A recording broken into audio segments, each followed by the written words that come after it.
Now, it all began when a video showing an unidentified man ordering a sit-at-home in the southeast on the first 2 days of this week went viral. It was purportedly issued by the insurgent group IPOB, but IPOB has denied this, urging people to ignore what it described as an obnoxious directive. Unsurprisingly, there are conspiracy theories galore, with some accusing the government of using criminals and infiltrators to issue the command in order to incite fear and to demonize the IPOB movement and make them look like the enemies of the people, a charge the government roundly denies. Meanwhile, the nerve-wracking, tense rhythm of insecurity continues across the southeast, disrupting livelihoods and crushing the economy there. So what push is there for a way out? Who's doing what to try to end this infliction of unbelievable damage on the southeast region? Well, for his assessment, I'm joined now in the studio by the Secretary General of the Igbo Elders Consultative Forum, Professor Charles Nwekeaku. Good to see you again. Thank you so much. Thank you for coming in. Thank you for the wonderful opportunity you have had me. This sit-at-home issue has become something of a never-ending story, hasn't it? It's on again, off again, and now it's on again. What's the story behind this latest order as you understand it? Well,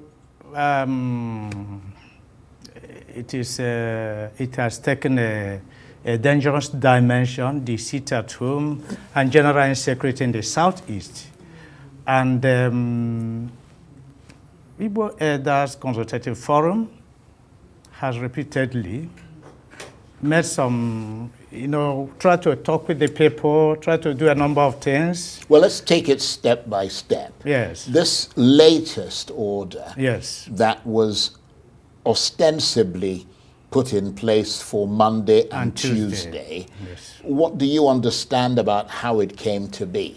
Well, I understand that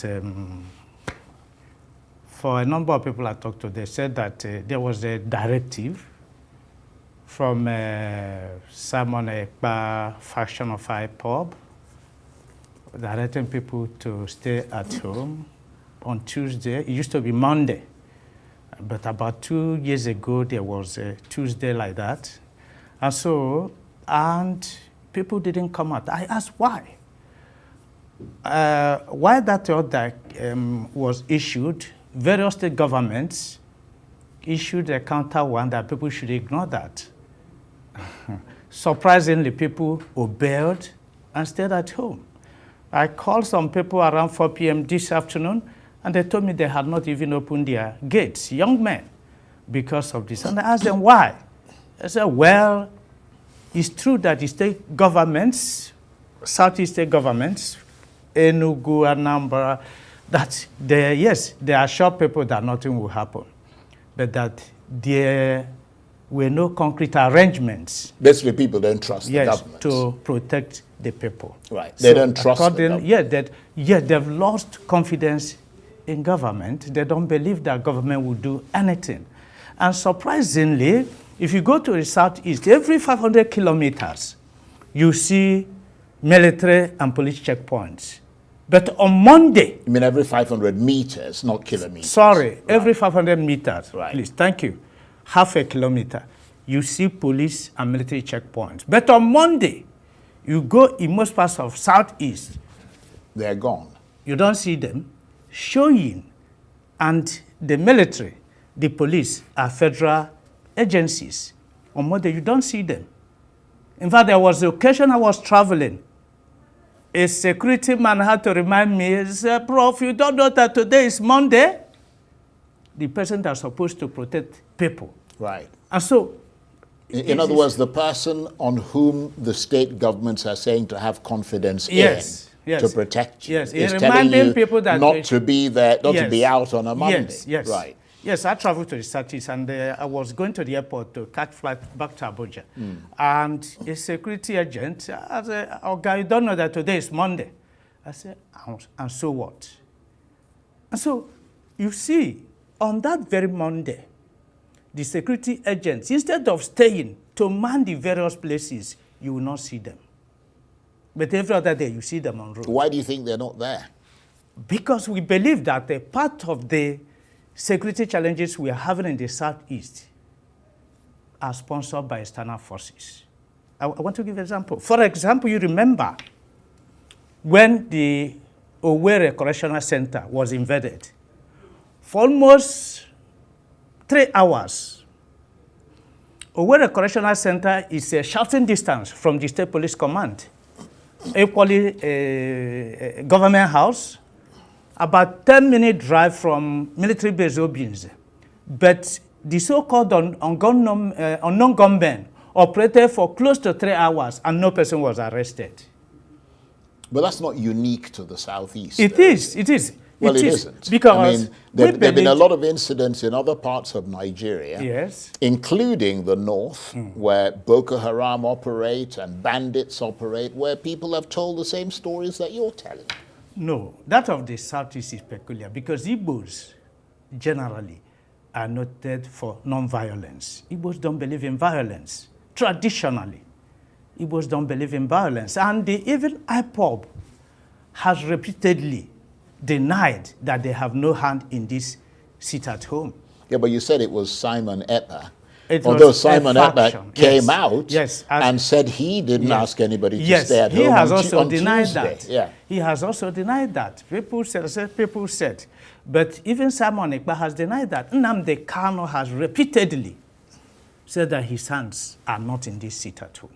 His colleagues in Apple have also repeatedly come out and said this. And we put it back to federal government to arrest the perpetrators of this insecurity in the Southeast. Right, and you think that that is why it persists? Because I mean, it would be like shooting yourself in the foot, because the government needs economic activity in every part of the country in order for the country to grow. So if you're penalizing particularly a particularly commercial part of the country, then you're shooting everybody else across Nigeria. So it doesn't really make sense, does it? No. You see that the Southeast generally is not there for business. Our people are business-oriented.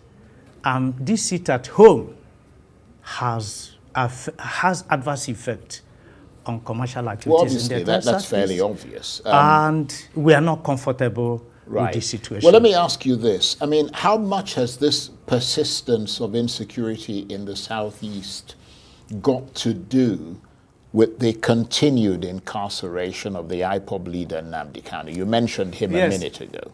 Our leaders, Chief Emmanuel Iwuanyanwu, in fact, it was the last official assignment he had before he died, visiting Nnamdi Kanu at the DSS facility. Chief Dr. Okpadike, the former governor of Anambra State. Then the other one, all of them in unison believe, the Igbo elders in unison believe that the release of Nnamdi Kanu is central to peace process in the South. Yeah, but you just said a minute ago that Nnamdi Kanu said his hand is not in the... Yes. So obviously someone is doing it. So people, why would his release have any effect on that? Some people are using him as an excuse to perpetrate violence in the Southeast. Right. People use his name as an excuse to perpetrate violence. And we have repeatedly asked Mr. President to kindly release Mr. Nnamdi Kanu. Even at worst, grant him executive bail. Grant him bail.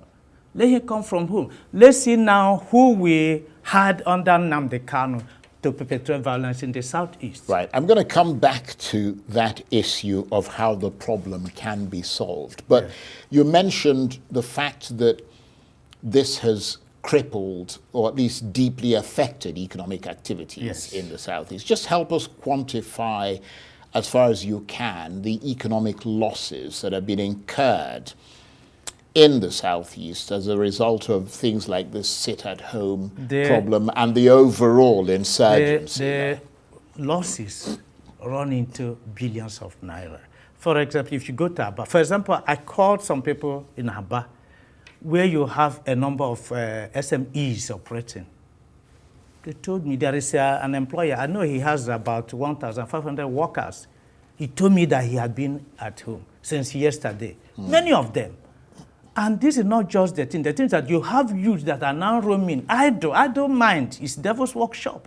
But that's across Nigeria. Yes, I don't mind, it's devil's workshop. You can see that if this crisis in the southeast, insecurity, if this insecurity persists, time will come when many people, in fact, it will aggravate the unemployment situation. Because if you're an employer, 7 days of the week, you go only 4 times. Certainly, with time, it will affect your general output. And that means you may downsize. And by the time many SMEs downsize, you can imagine what will happen. So the unemployment market will saturate to the point that violence, greater violence, may visit the southeast. So how do you think this problem can be solved? Is there a military solution, or is the answer political, or a combination of the two? Yes, a combination of this. Number one, the release of Mr. Nwekeaku is central to peace process. 2, the political leaders of Southeast should do more. They're not doing more, and that's why people have lost confidence in them. Rather, people prefer to obey non-state actors. They should do more. Basically, the governor should come up and find a way of handling the issue. Some of these youths, whether they are Igbos or non-Igbos, create economic activities for them. And some of them will help in governance. 2 or 3, we've advocated for state police. That one may be a long-term thing, but we want a situation where the federal agencies should begin to post indigenes to their place. If you post Igbos in Igbo land, policeman, military man, if they don't work, of course, they will work. It's just any state you post the indigenes there. As police officers, as military officers, they will work. So before we get the state police approved, let Inspector General of Police begin to post senior police officers to their state of origin. Right. Okay, well, let me take you up on something you mentioned earlier, which is 2 things, actually. One is the potential political solution to the problem, and the other one is the governors of the Southeast region being more proactive in seeking that political solution. Some have said that even if they came together and said, okay, let's pick IPOB, for example, and sit down and negotiate with them, that IPOB itself has become factionalized, with one group still loyal to Nwekeaku, another to Samuel Ekpa, and possibly a third shadowy branch. Does that make it more difficult for them to have some kind of negotiated settlement? It will not be a problem. As a matter of fact, we talked with some of them, and they're all willing for peace. We talked with some of them. As a matter of fact, you said some, not all of them. I wouldn't claim to have talked with all of them, but I know, including myself, we talked with a number of them. We explained to them the need to have peace. We explained to them that whatever is happening is affecting our people more. And the number of them are what? Yeah, but you know, there's a big difference between a political wing that you can see and talk to and a military wing of an organization. I mean, I remember, for example, the IRA in Northern Ireland.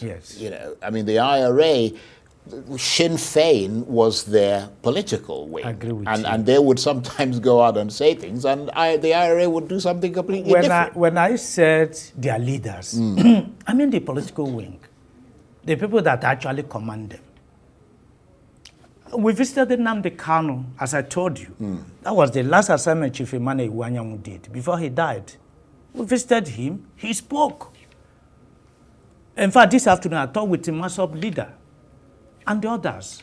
So bringing them together will not be a problem. Right. If the political leaders have the will to do that. So why do you think they don't have the will? Is there some sort of political or pecuniary gain for the continuation of the crisis in the region for those politicians? Yes, some of them are not interested. It's alleged that some of them believe that they are not popular enough because people somehow believe in Nnamdi Kanu because of a number of things. So you think they'd rather keep him incarcerated? So a number of things. But some of those governors have come out and have led delegations to the presidency to try and get him released. Yes, that is recently. As a matter of fact, when we got there, Nnamdi Kanu accused some politicians of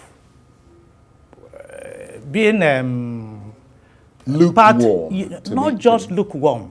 That some politicians contributed to his continued incarceration. He mentioned some names. I wouldn't want to go into that because I wouldn't say I verified the facts. But he mentioned some names. And if you look around, Nnamdi Kanu has acquired popularity. So this thing you are talking of faction is because Nnamdi Kanu is detained. If he is released, these people that are hiding under IPOB and the other thing, they will not come out. He has that high command. But in negotiation, you don't neglect any person. We negotiate with all of them, and they are ready to embrace peace. Now, in June this year, I don't remember if I talked to you about it, but there was talk that Mr. Kanu's lawyers might enter into negotiations with the federal government through the office of the Attorney General in order to seek some sort of settlement. Yes. Did that ever get off the ground, or is it stalled? Yeah, well, I think they tried, but like everything about Kanu, at a stage there was frustration. You know, right from the onset, you remember that the Federal High Court, presided by Binta Nyakos, discharged him of 8 of the 15 charges against him. He appealed, and the 3-man panel unanimously acquitted him of the remaining 7. Ordinarily, federal government didn't obey that thing. Federal government detained him, and not just I said that they were going to appeal. And you detained him when you were not ready to appeal. You kept him for many months before eventually federal government appealed. That means at the time they said they were going to appeal, they had no case against him. Why did you detain him? So, you see, it's like that his own case seems to be exceptional. And that is why our people they are gaining sympathy. The non-state actors are getting sympathy in Igbo land because government doesn't seem to treat that side of the country as they treat others. They will tell you other people, Sunday Woho is working, okay? And others. Why is federal government still detaining Nnamdi Kanu? So you think the conflict in the southeast is unique? Because, I mean, there are insecurities and conflicts across several other parts of Nigeria. And in fact, in those cases, for example, in the northeast, I mean, they're not going around, you know, taking the people to court. They go in there to kill them. Insecurity, crisis are natural. And according to Karl Marx, in every society, in every organization, you have, and it is the struggle for the control of resources between 2 opposing groups, they have and they have not. So it is there. But that of Southeast is unique in the sense that it doesn't have that bearing on the struggle for the control of resources within the people. It has external influence. And that external influence, we believe, We call upon the federal government because Mr. President is Chief Security Officer of the Federation. Yeah, but you said you talked to some of these agitators and separatists. Yes. I mean, what do they say to you? Can't you say to them, I mean, you know, this whole thing, negotiation is a matter of give and take, not take and take. Yes. You see what I mean? Yes. What concessions are they prepared to make? First, why did you have IPOB? IPOB came up as a result of the belief that the Igbos were grossly marginalized in their affairs, in the governance of the country. Talk of appointment, talk of distribution of projects, talk of other things, talk of state. South is the only state that has only 5. Others have minimum of 6. You can see the recent appointment. Every other zone has a minimum of 8 ministers. Southeast has only 5. So local government, Kano, Kaduna, and Jigawa, if you put their local government together, it's more than that of Southeast put together. The other day, the governor of Bayelsa was also is not in Southeast. But that of Southeast is aggravated. We have only 15 senators.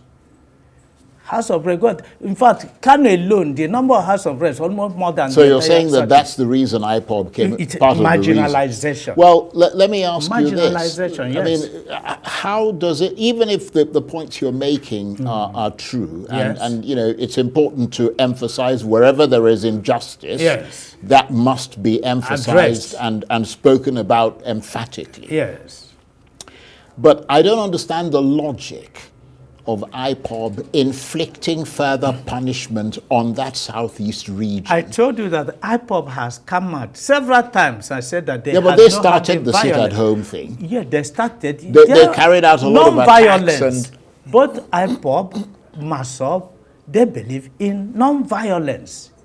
I've never seen any of them carrying arms. They believe in non-violence. Yes, they know. They believe that they have a good cause to pursue.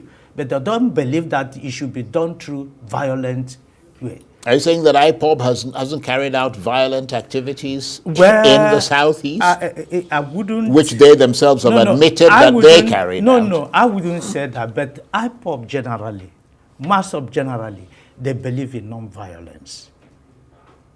They believe in non-violence. Igbos believe in non-violence. We don't believe in violence at all. And so, no, you know, it's. I mean, I don't mean to kind of belabor the point, but it's important that people who are not from that region and who have nothing to do with the government, but who just are listening in, understand the context in which you're speaking as a way of being enlightened further about what is going on there.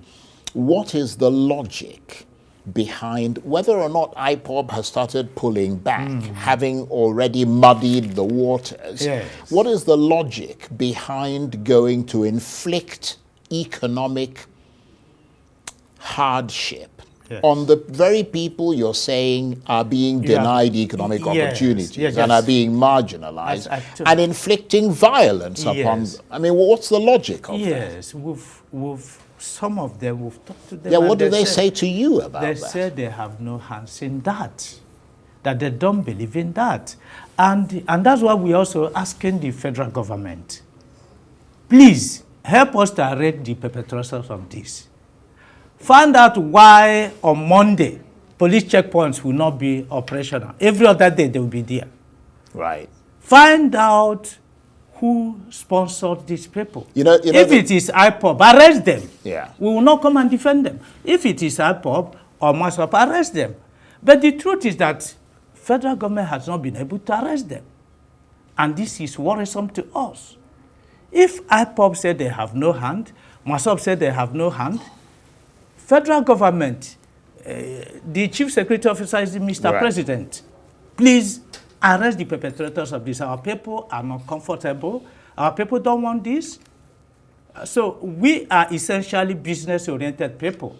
And we want that business to continue. Right. So it is your sense that part of the reason why this persists is because the federal government is reluctant to apprehend these people, or the insurgents have become so powerful that you really can't just, go and pick them up? Federal government is reluctant in handling the security situations in the southeast. Yeah, but it's not just that the federal government is faced with challenges we are not talking Nigeria. of a kinetic angle, because it seems you understand security from kinetic angle. No, part of it, non-kinetic. For example, release of Mr. Nwekeaku. Right. It's non-kinetic. Then, because the thing has taken time, you have a number of idle youths. You have to rehabilitate them. If you rehabilitate them and they are gainfully employed, they are busy, they won't have time to do a number of these things. Not all of them are in IPOP. And give people a sense of belonging, so that those who are even supporting them will no longer support them. When you come there, say, well, what these people are saying is true. Right. So the local politicians in the southeast, including the governors, according to you, are unable or unwilling to muster the political will to solve the problem. I agree with you. Right. Yes. I'm saying what you said, so it's not me that you're agreeing with. I'm simply reiterating what you said. Right. To tackle the issue, because there are a number of things they should do. Right. It's not federal government that should do everything.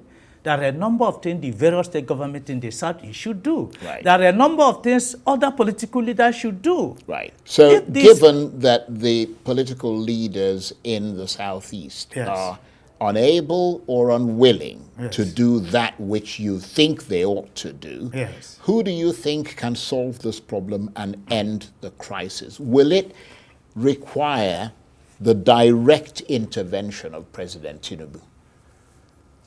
Yes, as I said before, the security challenges in the southeast revolved under the incarceration of Nwekeaku, because a number of non-state actors used him as an excuse to perpetrate violence in the zone. Let Mr. President, you see, as I told you, Dr. Chukwuemeka Ezife, before he died, he pleaded with Mr. President to release Nwekeaku. I spoke with him barely an hour before he died. Chief Emmanuel Iwanyang did something. Chief Mbazilike Amechi, 93 years, in fact, he pleaded with the Buhari government to give him that as a parting gift to release Mr. Nwekeaku. Even Professor George Obiozo repeatedly, please release Mr. Nwekeaku.